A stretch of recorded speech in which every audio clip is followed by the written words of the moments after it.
नमो नारायण। मैं आचार्य डॉक्टर भूपेंद्र शर्मा मां भुवनेश्वरी ज्योतिषोत्सव संस्थान की ओर से आप सभी का स्वागत करता हूं। सबसे पहले तो सभी लोगों को आज राखी की बहुत बहुत शुभकामनाएं। और जैसा कि मैं आज आप सभी के बीच में जो रूबरू हुआ हूं, विषय यह है कि आज चंद्र ग्रहण है। तो आज रात्रि चंद्र ग्रहण है और इन चंद्र ग्रहण के होने से राशियों पर 12 राशियों पर क्या क्या प्रभाव पड़ेगा और क्या क्या स्थितियां इस चंद्र ग्रहण के कारण अच्छी अथवा बुरी होगी। तो आज मैं बात करता हूं सर्वप्रथम सबसे पहले मेष राशि वालों के लिए। इस राशि वालों को जातक को चंद्र ग्रहण का प्रभाव अशुभ रहेगा और मेष राशि वाले जातक रोग के प्रभाव में आ सकते हैं और शारीरिक कष्ट, चिंता और भय का माहौल बन सकता है। बिना संघर्ष कोई भी कार्य इन्हें प्राप्त नहीं होगा। लगभग 1.25 महीने तक ये स्थिति निश्चित रूप से बन सकती है और समस्याएं उन्हें कोई न कहीं आके घेरेगी और कार्य को विफलता की ओर ले जाएगी। इन्हें धैर्य रखना चाहिए और भगवान शिव का रुद्राभिषेक करना चाहिए और मंगल भगवान का या हनुमान जी मंदिर में कहीं भी जाकर भगवान बजरंगबली महाराज को चोला चढ़ाए और उनको सिंदूर का चोला चढ़ाए और लड्डू का भोग लगाए। तो निश्चित रूप से यह समस्या जो इनके इसमें चल रही है यानी राशि। वहीं अगर मैं बात करूं अगली राशि की यानी कि वृषभ राशि की, तो वृषभ राशि वाले जातकों को के ऊपर ये जो चंद्र ग्रहण लगा है ये थोड़ा सा अशुभ फल तथा शुभ फल मिला हुआ जुला जो फल देगा। और मकर राशि और वृषभ राशि के संबंध में पंचम नवम पंचम का जो संबंध होता है, ऐसे में संतान को लेकर कोई ना कोई कष्ट या संतान विषय को लेकर कोई ना कोई चिंता निश्चित रूप से बन सकती है। और अतिरिक्त कार्यों में जैसे कि जो कार्य क्षेत्र है उनमें कहीं ना कहीं कार्य की संभावना या कार्य के क्षेत्र की स्थितियां बढ़ जाएगी और थोड़ी मेहनत भी बढ़ जाएगी। ऐसे जातक के पारिवारिक स्थितियों में कहीं ना कहीं मधुरता जो है उनमें कहीं ना कहीं थोड़ा सा परेशानी हो सकती है और पिता से संबंधों में कुछ मधुरता खराब हो सकती है। वहीं बात मैं करूं अगली राशि की यानी कि मिथुन राशि की, तो मिथुन राशि वाले जातक, इस राशि वालों के जातक के ऊपर चंद्र ग्रहण का जो प्रभाव है वो शुभ थोड़ा सा अशुभ प्रभाव ज्यादा पड़ रहा है और जातकों को कहीं न कहीं चोट, हानि, दुर्घटना आदि की स्थिति में जो है अतः गाड़ी संभाल कर चलना चाहिए इन्हें। और शुभ शत्रु मतलब जो है अशुभ होने के कारण शत्रुओं का भी भय बढ़ सकता है और व्यर्थ के खर्चे की स्थिति बन सकती है और कहीं न कहीं कार्य में व्याधियां उत्पन्न हो सकती है। संभावना है कि कोई कार्य बंद भी हो सकते हैं। तो ऐसी स्थिति में किसी प्रकार का कर्ज न लें और भगवान गणपति जी का ध्यान करें और निश्चित रूप से गणपति जी की सेवा करने से जो चंद्र ग्रहण के अंदर जो दोष उत्पन्न हुए हैं वो ठीक हो जाएंगे।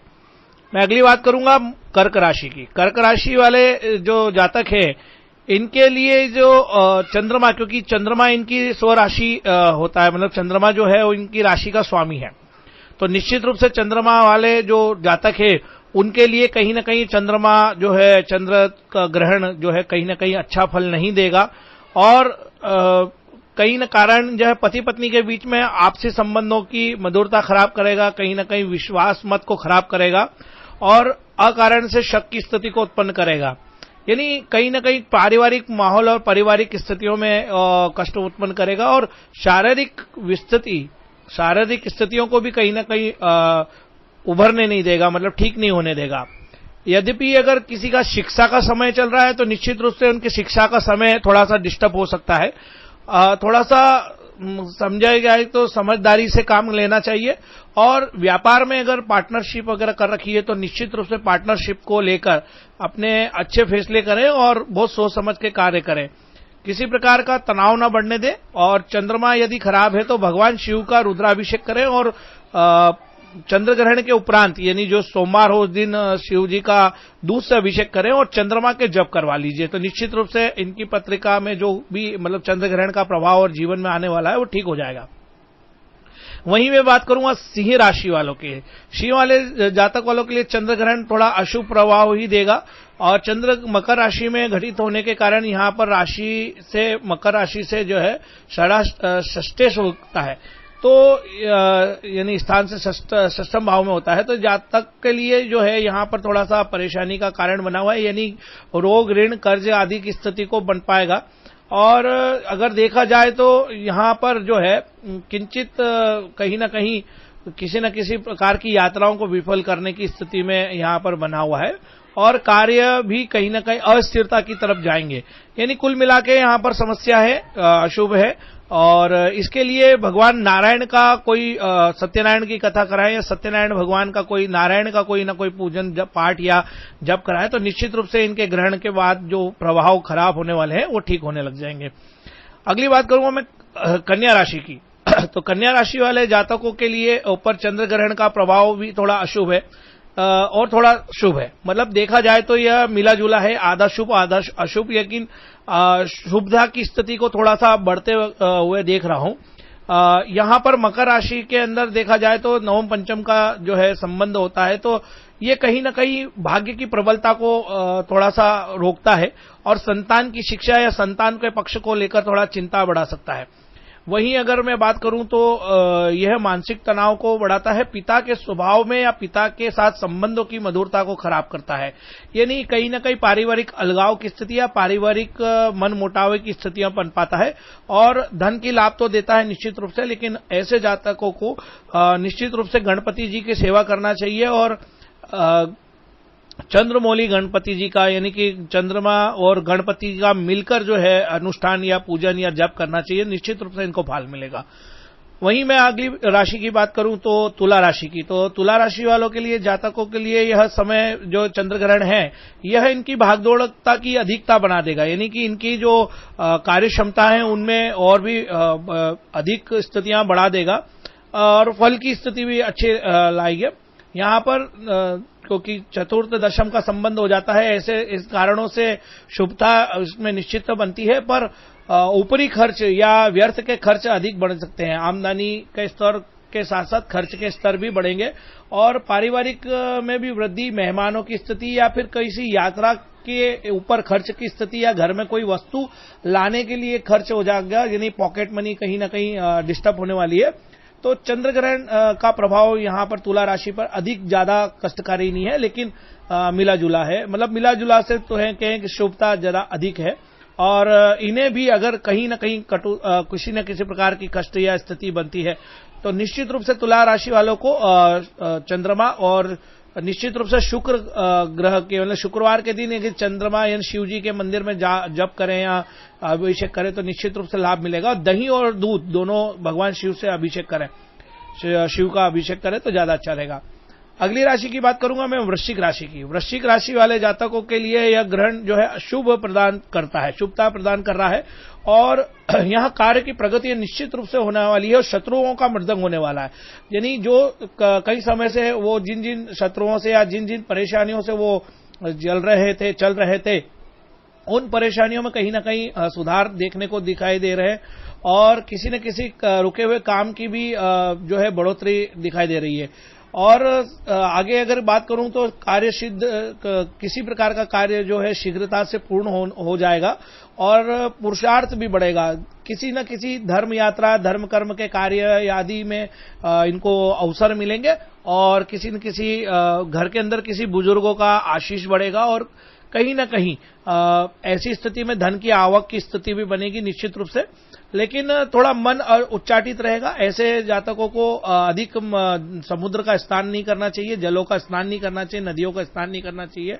और यह है कि नदियों का जल लाकर उल्टा जो है भगवान शिव का अभिषेक करें तो निश्चित रूप से लाभ मिलेगा। कृष्ण भगवान को तुलसी चढ़ाएं, निश्चित रूप से लाभ मिलेगा। मैं अगली बात करूंगा धनु राशि की। धनु राशि वाले जातकों के लिए चंद्र ग्रहण का प्रभाव थोड़ा अशुभ है, और मकर राशि क्योंकि मकर तथा धनु दोनों का संबंध द्वादश हो जाता है, तो ऐसी स्थिति में जीवन के अंदर तो कुछ अभी चंद्र ग्रहण के कारण खर्च, व्यर्थ के खर्च आदि बढ़ जाएंगे और किसी न किसी प्रकार का उनको जो है शारीरिक कष्ट आदि, ये स्वास्थ्य की थोड़ी सी मंद स्थिति दिखाई दे रही है। और क्योंकि शनि जो है दृष्टि कर रहा यहां से इनके ऊपर जो है शनि की जो स्थितियां बनी हुई है, धनु राशि पे 7.5 का प्रभाव और ऊपर से जो चंद्र ग्रहण का स्थिति, तो कुल मिला के जो है कहीं न कहीं से जो चंद्र ग्रहण बहुत अच्छे फल को नहीं प्रदान करता, लेकिन हाँ कुछ रुके हुए काम की स्थिति को आगे की ओर बढ़ेगी। और यहां पर देखा जाए तो कुछ यात्राओं की स्थितियां उत्पन्न हो रही हैं, तो निश्चित रूप से कहीं न कहीं कोई यात्रा का शुभ लाभ स्थिति मतलब ये उठाएंगे।